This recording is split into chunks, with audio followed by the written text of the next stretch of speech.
Hello friends, Fujosevich here. Welcome to my review of the Journey to Ungoro cards as of the March 17th stream. And we're going to go ahead and jump right in with looking at the Verdant Longneck and the new Adapt features which have been released. Adapt is a Discover-like mechanic where we're given a choice of to choose one of three potential options of a group of 9, which we'll be looking at right now. So the first option we might be given is Divine Shield. So this minion right here, 5 mana 4/5/4, it's kind of just plain, kind of very vanilla stats, but we're getting potentially some interesting flavor text to go with it. We could get Divine Shield, which in this case probably isn't going to be the best. We could get +3 attacks with Flaming Claws. We could get a Wind Fury. We could get Death Rattle, summon 2 1/1 plants, which to be honest with you, I think is probably going to be the one that most people end up picking, because having sticky minions and having more minions spawn after your minion dies generally tends to be one of the more powerful things or mechanics in Hearthstone that we've seen so far. And this is what the plants look like, just in case we were wondering. We also have Massive, which will give us a taunt. I think these sorts of cards and the Adapt cards specifically in Arena will be very strong, but in Standard, at least the one that they've shown right now is not going to be, I don't think, playable, or let's say competitive at least. It might see some play, but maybe not at the highest levels. The Poisonous keyword has been added to all of Hearthstone, which is basically now, instead of having Hearthstone cards have to type out if a minion is damaged by this minion, destroy it, we just have Poisonous. We also have Rocky Carapace, +3 health, and Stealth until next turn, as well as Volcanic Might, which this is another one that I think is probably going to see play the most, along with the Death Rattle. And this is basically what we know so far about the Adapt cards, and I really think it's going to be really interesting. I really love the whole Discover mechanic as a whole. It adds an extra layer of decision making, and this Adapt, you're only going to get to choose one of the 3 from the group of 9 that we've just taken a look at. And really, it's going to be interesting when we see more Adapt cards, because right now we don't really have that much to go with. And the one that we're looking at here, while it is good, I don't think it's necessarily great. And again, it is pushing that whole Druid Beast synergy, which it looks like Hearthstone is really trying to make happen, and maybe we'll see some more, but definitely not in this video so far. We're then going to go ahead and jump into the rest of the cards that we have been shown so far, and the big key thing that Journey to Ungoro is adding is the quest mechanic. Quests are going to be given to every single class, and they're going to cost 1 mana, and you'll start with them in your opening hand if you include them in your deck every single time.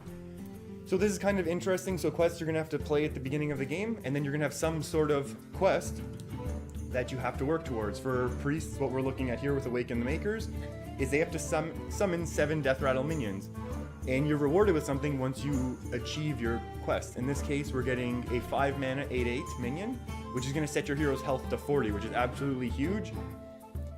And I'm not sure, I mean, I love the mechanic, don't get me wrong, I absolutely love the mechanic. In this case, this has some interesting implications potentially for fatigue games. A 5 mana 8/8 obviously is overpowered, but you've already had to somehow get through your quest of being able to summon these 7 Death Rattle minions, so I'm not really sure how consistent it's going to be. I'm definitely going to try it out for any of the quests that I get, and I may end up crafting a couple just because they all seem like they're kind of fun. We're going to jump into the next card here, Volcano. Shaman, 5 mana, Overload 2, dealing 15 random damage. This is basically going to be replacing Elemental Destruction, I think.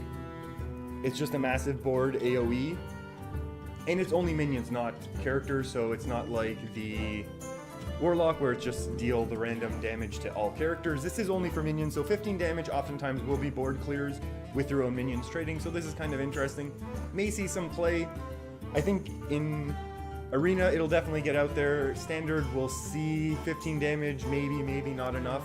Some of these minions are starting to really rack up some health, as we'll see a little bit later on here as well. The Mage Legendary that has been released so far is a 2 mana 2/2 Death Rattle.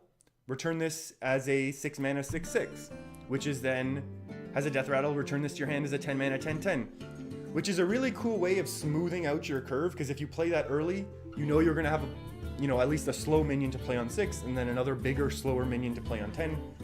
And while at first when you look at this card in a vacuum, maybe it's not the best, but there is one card that we're going to be seeing a little bit later for Mage, which also helps smooth out the Mage curve.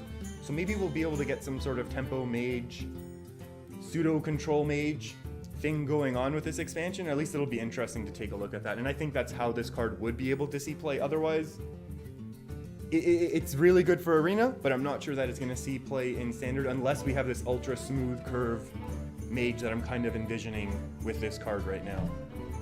And this is exactly the card that I was just talking about, the Arcanologist, 2 mana, 2/3, Battle Cry, draw a secret from your deck.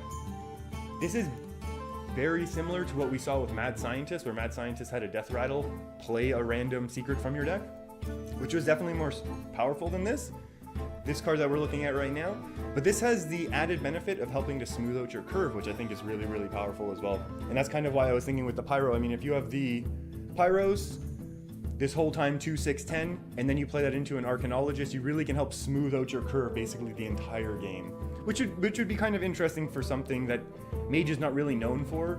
Mage has then generally been more of the freeze, tempo-based style decks that are really competitive and strong at the high end of Hearthstone. But it'll be kind of interesting to see that way, and maybe could see some play in Arena now that spells are a little bit more common. Next card we're looking at is Dino Size, the 8 mana Paladin buff, setting minions attack and health to 10. Really, really interesting idea here. I really like this. Definitely going to continue on the whole theme of Paladins being able to buff cards with things like Blessing of Kings, Uldaman, setting minions attack and health to 3. So I don't know how this is going to be seen play at 8. Maybe there's a chance. 8 is kind of heavy in Paladin already with their draw and with Tyrion. But I think it's kind of cool. Maybe niche, maybe ends up only in aggro where you just want to be able to, you know, burst out from one of your 1/1s that you're playing. I think it has potential, but I'm really not too sure on this one. I think it's going to be a little bit more niche, maybe in Arena. But it's a really cool idea, and I really like it. Definitely not something I'm going to be crafting on day 1, that's for sure. Not that I'll craft anything on day 1, to be honest with you. Now we're seeing the replacement for Elise, another Elise, the Trailblazer. Battlecry, shuffle a sealed Ungoro pack into your deck, which is kind of an interesting idea. The original Elise just put a golden monkey into your deck, and there's that whole thing that you had to go through. But 5 mana 5/5 on its own is kind of strong enough anyways. We saw that with Lotheb. Lotheb was pretty strong and had an interesting, built, very powerful Battlecry, very unique Battlecry. And so we have to think, well, what is an Ungoro pack? Ungoro pack shuffled into your deck is a 2 mana, add 5 Journey to Ungoro cards to your hand, which on its own is an incredibly high amount of variance. I think there's going to be something over 110 cards, 130 cards of Journey to Ungoro, so obviously there's going to be no consistency with the Ungoro packs. But as War of Attrition, when you're going down, you're running out of resources, the Ungoro pack is going to be able to refill resources and things that you can do from your hand. Obviously not consistently, but in Arena, I think this has potential to be very, very strong. And even in Standard, I think that this might see play. Elise is not going to be, the new Elise is not going to be something that I'm going to rush out to craft. But if I do happen to open Elise early on, I'll definitely throw it into a bunch of decks because it seems fun. The same way that the original Elise with changing all of your minions to legendaries was kind of fun and kind of saw a little bit of competitive play and high-end Hearthstone play, I feel like this Elise could also do the same sort of thing. A little bit on the fringe, some decks use it, but generally not going to be consistent enough with just 5 Journey to Ungoro cards. Speaking of inconsistent, and speaking of looking to have fun, Explore Ungoro. 2 mana warrior epic. Replace your deck with copies of Discover a Card. So we've seen this Discover a Card mechanic in Tavern Brawls before, but nowhere else.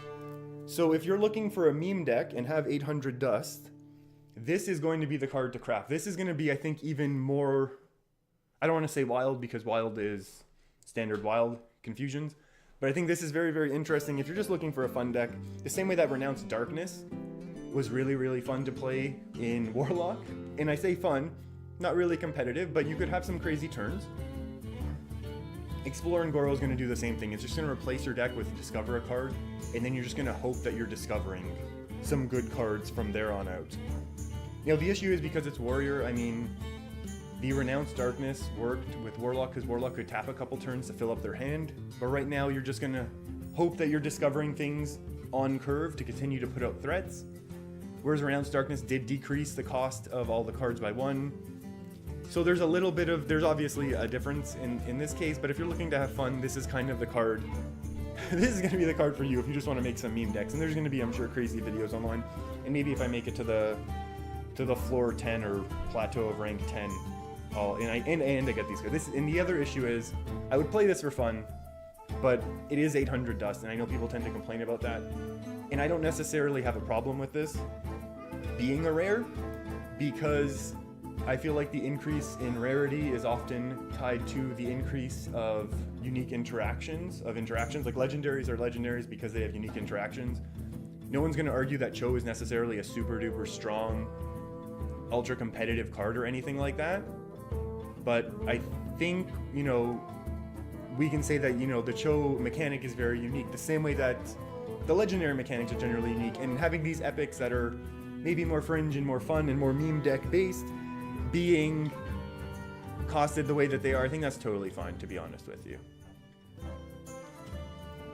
Okay, and now we're going to be moving right along to the Golaka Crawler, which maybe was a late last-minute addition by Blizzard, who knows, to kind of disrupt the Pirate Warriors, but this could also work with the Pirate Warriors. Let's say you go ahead and you summon your patches, you get some face damage in, then on your next turn 2, you attack again with that patches, then you destroy your own patches. Then you've done a couple face damage, maybe you had a weapon equipped, maybe your warrior, you have a 1-3 weapon equipped, so you've done like 4 face damage, and now you also have a 3-4 on board. That could really be problematic for people to then have to clear out.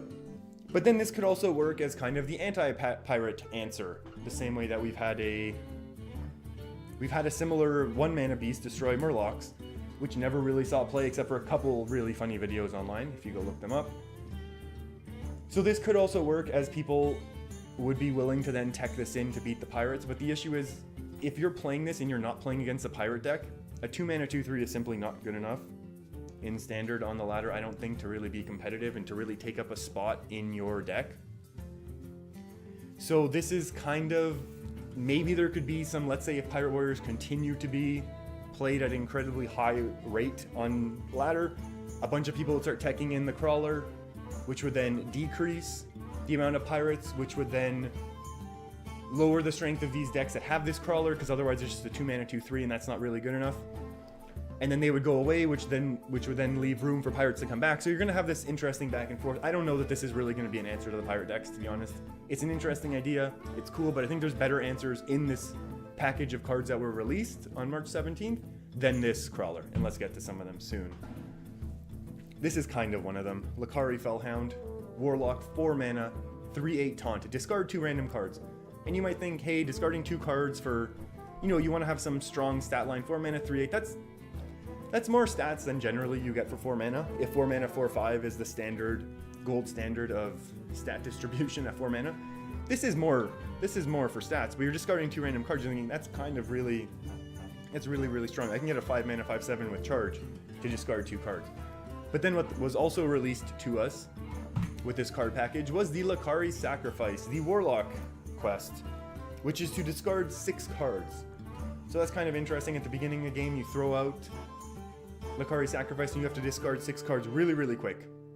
And if you are able to discard them really quick, you're going to be into really, really good shape, because you're going to get a 5 mana Nether Portal, which opens a permanent portal that summons 3/2. And the really big keyword here is permanent, and I wish I'd had a highlighter out to really showcase how important this permanence is. So this is the same idea as the quests are, in that there are these permanent auras, kind of going from other card game ideas, that can't be removed. So once you summon this portal, this is what it's going to look like. There's no mana cost, there's no health, there's no way for your opponent to remove it. At the end of every turn, you're summoning 2 3/2 imps, which is absolutely ridiculous for discarding 6 cards. Now, there aren't that many discard mechanics yet. There's still room, obviously. There's a lot of cards that could get played or revealed to us and added.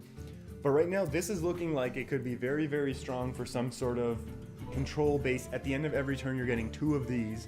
You're getting 6/4 worth of power. You're going to be able to trade off into your opponent almost every turn. Now, that being said, it's not like you're going to be able to hit these 6 cards, discard it incredibly, incredibly early. But once you do have your Nether Portal up, it's going to be really, really hard for your opponent to actually wear you down, because you're just getting so much power on board every single turn. Jumping into the next card we're going to look at is the Rogue Legendary Sherazin Corpseflower, who I don't recognize from Ungoro at all from WoW, but that's okay. And this is another interesting, we're looking more at this permanent sort of mechanic with this card. The flavor text is Death Rattle, go dormant. Play 4 cards in a turn to revive this minion. You're thinking, well, what is that? So your corpse flower will turn into a seed. If you ever play 4 cards in a single turn, you revive this minion. So this minion is going to get brought back onto your board. Which 4 cards is a lot, don't get me wrong. But Rogue and the whole Miracle Rogue kind of archetype could help enable this.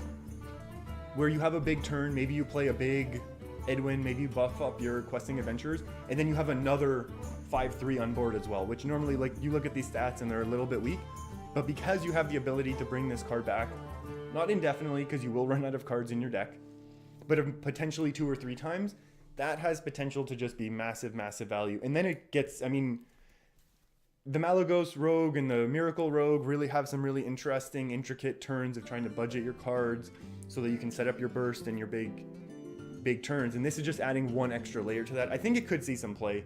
I don't know that it does. I think it sees play in questing adventure style rogues. Probably not the Malagos, although Malagos might be going away. We'll see. Because we're losing Thorsan as well. But otherwise, I really like this mechanic. I love the fact that there's another one of these sort of permanent mechanics out there for us to really be working with, and your opponent's always going to know that there's that potential for a rogue to be able to revive this if your Sherazin has died already. Another card, yeah, I don't recognize. And here we have the Hunter legendary, Swamp King Dread. After your opponent plays a minion, attack it. Very cool. So 7 mana, 9/9, slightly overstated, but your opponent is going to kind of be able to dictate how King Dread is going to get taken care of here. In that, let's say we play some... Now, there's not going to be many minions that you can play that are going to be over 9 health, but if Sylvanas was around, this card just probably wouldn't be able to exist. My opponent plays Swamp King Dread, I throw down Sylvanas, all of a sudden I have a 9/4. But this is kind of interesting. It sets up that one extra layer of what your opponent has to think about. Maybe I just throw out, Babbling Book, a 1 mana, 1/1, Swamp King Dread kills it, then I can go ahead and play whatever else I want. Very interesting mechanic. I like this sort of, I feel like this is unique. I don't know that it's going to see play at the highest levels, but at the ranks that I'm generally playing at, I'm definitely going to expect to see Swamp King Dread a few times. I think it's cool. I think it's interesting. It's not going to be one of my crafts. It definitely is pushing Hunter towards more of a control mindset, which I don't think Hunter really has the mechanics and cards to do right now. But maybe with the rest of this expansion, and maybe later this year, I think Swamp King Dread might see some play eventually before it gets rotated out in 2 years' time. So this is kind of interesting. We'll see this one around again, I think more fringe. I'm not going to make any big statements here on Swamp King Dread, that's for sure. Something I will make a little bit of a statement on is the Tar Creeper. The 3 mana 1/5 elemental, which is the new tribe which has been added, and we've had some of the older Hearthstone cards added to this elemental tribe, and we haven't seen too much in terms of synergy, but this card is great in terms of anti-aggro. It's a 3 mana 1/3 taunt, which then has +2 attack during your opponent's turn, so it's a very, very defensive-minded card, and I think that's really, really good way of having a strongly statted minion. I mean, a 3/5 for 3, we've had that since Blackwing, which needed to be activated by having a dragon in your hand without taunt. So this now has additional taunt for the same mana cost, which I think is really, really good. If you get a couple of these in your early hand, or even one of these, this could really help shut down some early game aggression, which, I mean, I think we've seen a lot of the aggro shaman can get shut down if they get a couple taunts thrown in their way early on. So I think this is really cool, really good resource for people who want to play really heavy anti-aggro. Throw a couple of these in, I think it's going to really be able to do some work if aggro is continuing to be as... I don't want to say oppressive. It's strong. There's no doubt about it. Some of the aggro decks are very, very strong right now. Tar Creeper could definitely work towards stopping that, especially if the Elemental tribe gets some more synergy. We could see some cool Elemental decks. And the last card that we're going to be looking at is the Tortolon Shellraiser. Don't know this guy from WoW either, but that's okay. 4 mana, 2/6 taunt. Stats are kind of okay. If nothing else, just from the fact that, again, it's a taunt with high health, which I mentioned earlier, and the Death Rattle giving a random minion +1/+1, so it's 4 mana, 3/7, kind of, we can think of it that way. This, again, has the issue of it being a Death Rattle to buff one of your own minions. So it does give your opponent the ability to kind of dictate where that buff is going to go. They can try and clear out your other minions first, and then the buff goes nowhere, or they buff it onto a card that they know they can kill with other resources in hand already. That being said, I think this card could see some play in... I mean, it is a death rattle as well. Let's not forget, this is a death rattle, so this does help the priest quest right now, and all death rattle cards are going to be helping the priest. So I think it could see play in the quest decks. It helps slow the game down long enough and stop your opponent. I mean, on 4 mana, if it gets played on a clear board, mages are not going to want to fireball this. Maybe another priest would Shadow or Pain. But 6 health is maybe this breakpoint at 4 mana, that this could stick around for a turn. It'll be interesting to see what happens with this card. Because I think it has potential, but I think I'm still leery about... I mean, I would love to think that these taunts could really help slow down the aggro, but then these are not going to do too great in control matchups because the priest quest, while it's great to get 40 health, what do you do then unless you have some other sort of win condition to go with that massive health pool? So that's where I think I want to leave this card. And that's where I think I'm going to leave this video now. So I'm going to do a couple more of these once we have more cards being revealed. I don't think I'm going to go ahead and do them if the cards are slowly trickling out, which I think they will be. And I guess I haven't really made any massive predictions on anything being super OP because I don't think I've seen anything that's going to be there yet. And if we do see some cards like that, I'll definitely go ahead. I don't mind putting myself out there. Most people who make these predictions end up being wrong, so why not throw my hat into that ring? Thanks for hanging out, everyone. If you've made it this far in the video, you might as well hit that big old red subscribe button below and you'll get updates when I post more of my card reviews and more of my daily gameplay videos. Thanks for hanging out with me, everyone. Keep your stick on the ice.